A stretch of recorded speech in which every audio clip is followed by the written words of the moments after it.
into another video here, and now we're going to be looking at pH. Well, what is pH?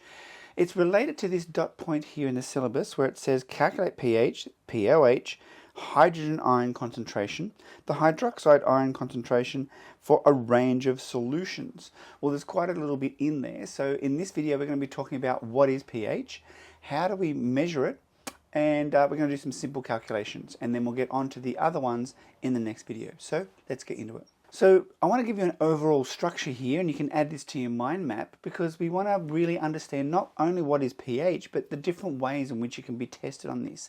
Because unlike the syllabus dot point, it's not just as simple as, oh, we'll plug these numbers in and tell me what the pH is. They can ask you in a lot of different ways. So let's just do an overview of the way in which they can ask you these questions, and then we get in to the nitty gritty. Now, when we start looking at it, pH can be asked in terms of pH calculations. There's very simple calculations down here, and they're the ones we're going to be starting off with today after we define what pH is. And so those ones, this is the one we're looking at today in that one, and then we'll look at this one in another specific video, but they're just simple calculations. You've got a strong acid, you've got a strong base. We know from previously that strong acids and bases will completely ionize, and so we just work out, well, if we have this much hydrogen ion concentration in a solution, what is the pH? We plug the number in and we get a value. Very, very simple. And we do the same for POH. If we know the hydroxide ion concentration because we've got, let's say, a strong base, then of course we just plug it in and we get an answer. They're very simple, and very, very rarely do you get simple questions like that in the exam. But that's how you do it just there. A slightly more complicated way in getting the pH is when you have weak acids and or bases. And so we know that weak acids and bases undergo equilibrium reactions. And so to find the concentration of hydrogen ions, we need to find the concentration of hydrogen ions at equilibrium. And so that may involve Rice tables and, of course, the use of the equilibrium constant Ka or Kb. And so they are a little bit more involved using our concepts of equilibrium to work out the concentration of H+. And then once you work out the concentration of H+, then you can just use the pH formula. So then we will do questions of those ones. Now, other calculations they can ask you is when you mix solutions together. So these ones here are not mixing solutions together, they're just simple. You have a beaker of this acid or base, what's the pH?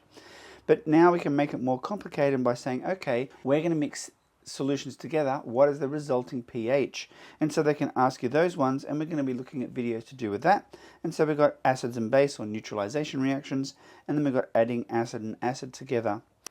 Alright, so pH is just a scale, usually from 0 to 14, that measures the proportion of hydrogen ions in solution. And so it does that by either a qualitative method, such as we've done before with indicators, or a quantitative method. And you can see here that a person is using a pH scale, electronic data probe, to measure the pH of the solution there. And that gives them a numerical number. And that where that number lies will tell them if it's an acid, base, or alkaline solution. And so generically, 0 to just under 7 or 6, 0 to 6 is sort of acidic solutions. And so tomato juice, stomach acid are common examples of those. Then if we get pH 7, then we have a neutral solution. So for example, we have water, pure water, and then we can have alkaline, which is above 7. So, usually we round it off to say, okay, 8 and to 14. And we have things such as toothpaste, drain cleaner. So a lot of cleaning solutions tend to have a alkaline pH. Now we can calculate that pH value by using this formula here. The pH is equal to the minus log of the hydrogen ion concentration. Now notice these two things here with the formula. First of all, the log is log to the base 10, not the natural log. And the second thing is the hydrogen ion concentration is in moles per litre. So watch out for that. You don't want to be putting in just the number of moles of hydrogen ions. You need to put in moles per litre. And remember that when we get more complicated questions and you're calculating them out and you're mixing solutions together and you find, oh good, I've got the hydrogen ion number of moles, we need to put it divided by the total volume of solution. That will give us moles per litre, and then we're right to go.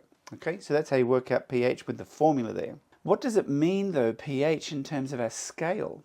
Well, if we think of a normal scale that you're used to, a lot of scales are linear scales.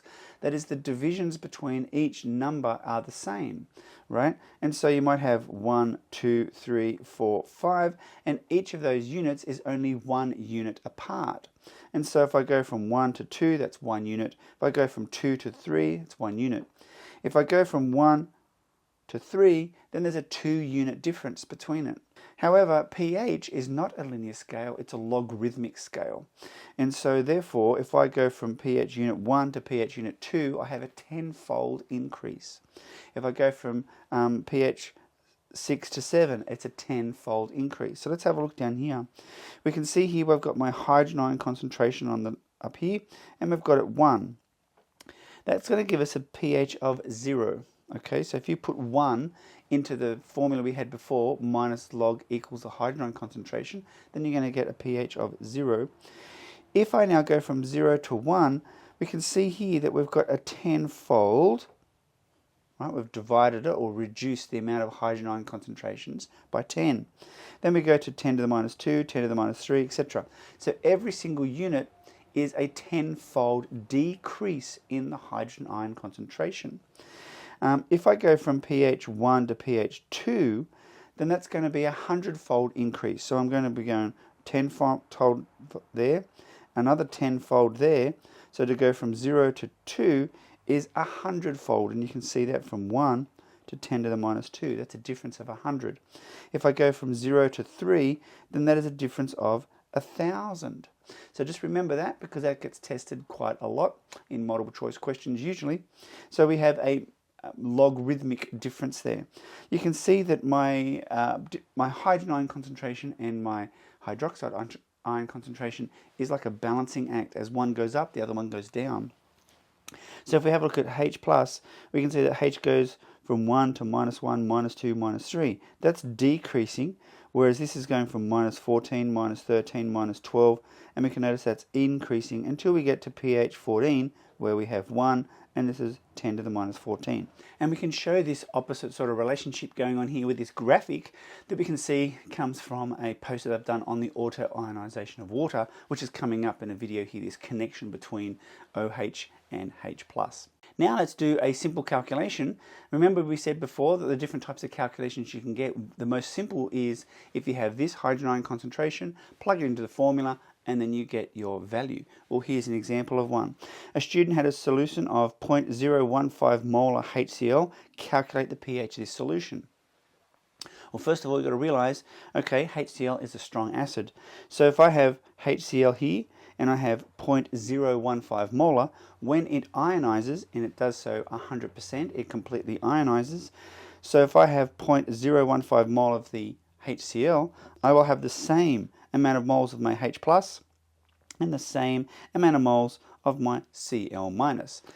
So now that we know that the concentration of our H+ here, we know it's in moles per litre, so we're all good to go there. So we get our formula, we put our concentration in, we take the log of that, and we get a value of 1.82. And so that's all you do for that one. Okay, pretty straightforward. You can see I've got my digital probe over here to measure the concentration of solutions, and we've done that before, and we've measured multiple different types of acids in the lab, looking at their pH values and using that to explain why is the pH different if we have the same concentration of acid. And of course we know that's because they have different ionization, and therefore we can classify them as strong and weak. So we've done that before. So let's do another quick one and compare it to what we would have experimentally.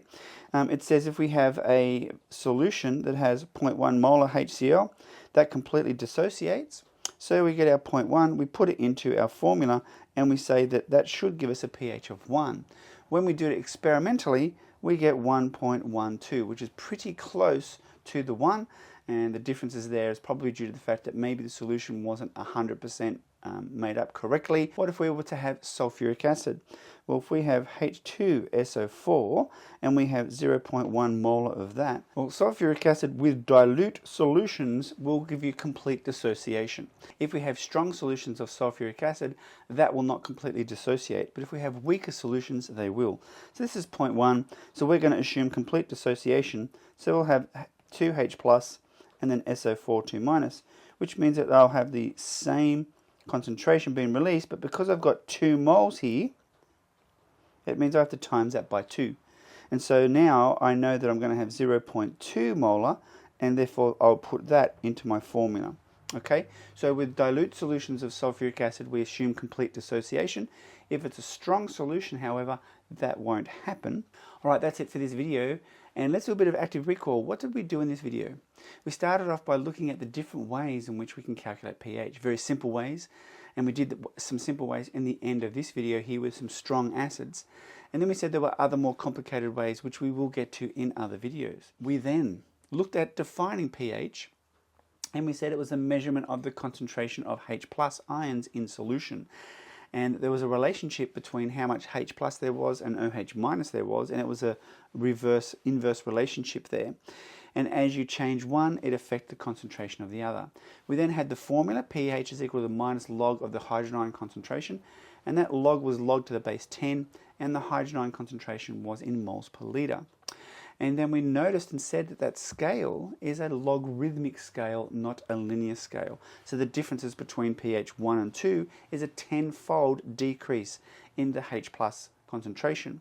And if we had from pH 1 to pH 3, right, that was a 100-fold increase.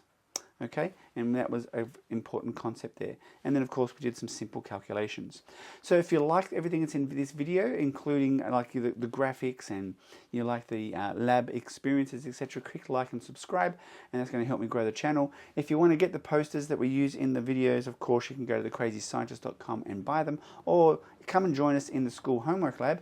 If your school subscribes, of course you get all this stuff for free, the flashcards, the worksheets, etc., access to the Kahoots, and of course growing your brain cells and sharing your knowledge with other people in the forum. So that's it for this video. I'll catch you in the next one.